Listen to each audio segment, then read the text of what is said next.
Hey Jesus Freak, how's it going? Do you mind if I call you Jesus Freak? Freakazoid?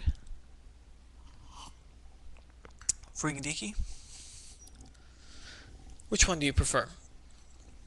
Um, this question of yours, uh, very competently answered by three people already, but I thought I'd take a crack at it. Uh, your question is, on what ground is the atheist justified in saying that he knows there is no God? After all, our knowledge is limited. How can we say we know there is no God? Well, let's consider that. We have stories about gods. Here we have three different books in which stories are told about gods. The Odyssey of Homer, the Bible of many people, and the Quran of Muhammad. And so in those three books alone we find, well, the Bible obviously isn't a book, it's a library, but let's call it a book anyway. So in those three books we find a whole panoply of gods. What are we supposed to do?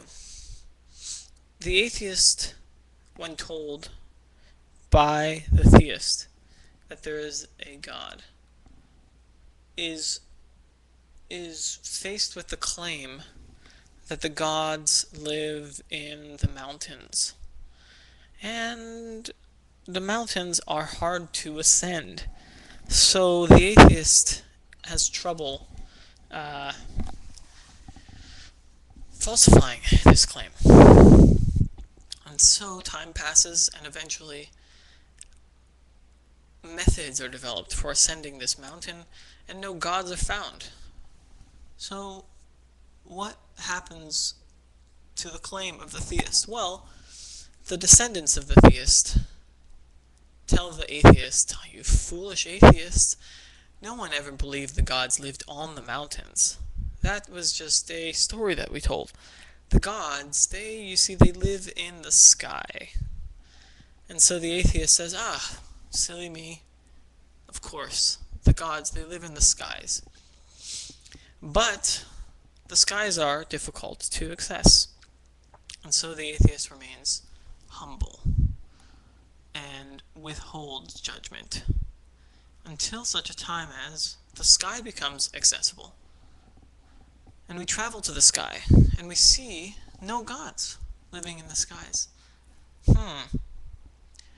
The atheist turns to his theist community and says, "What now? Where are your gods?" And the theist community says, "Oh, you foolish atheist. No one ever believed that the gods were living in the skies. That was just a story that we told. The gods, they are the substance from which all things are created. The prime movers."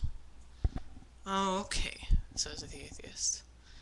And so the prime substance at this time is difficult to access. And so the atheist remains humble and doesn't make any judgments until such a time as science has progressed and shows him what things are made of. And it turns out that they're not intelligent, and in fact they're quite differentiated.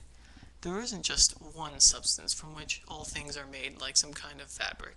The story is much more complicated than that. And so the atheist turns to his friend and says, "Where's your God?" And the theist says, "You foolish, foolish atheist, when will you ever learn?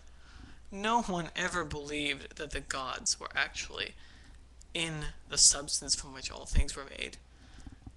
The gods, they live in your heart."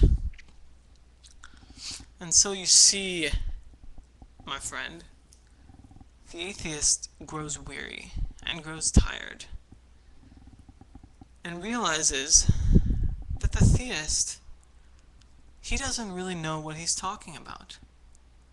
And he clings to his story with a fervor that causes him to change every time new methods of inquiry are developed. His story, so as to shift his claim and defend his beliefs from refutation. Thus, the atheist safely can say there is no God with confidence.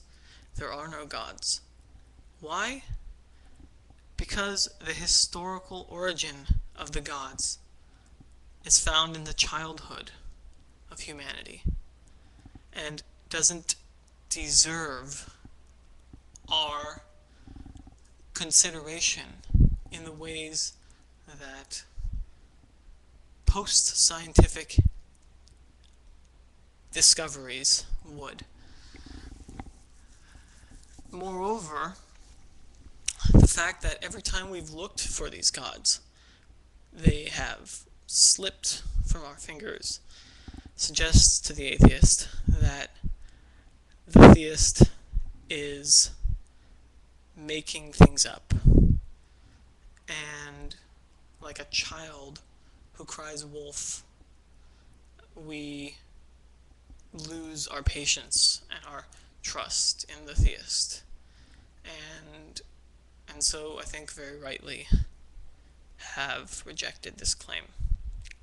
I hope this narrative makes some sense to you, and that you have gleaned some sort of insight about at least where the atheist is coming from in this clash of intellectual rigors.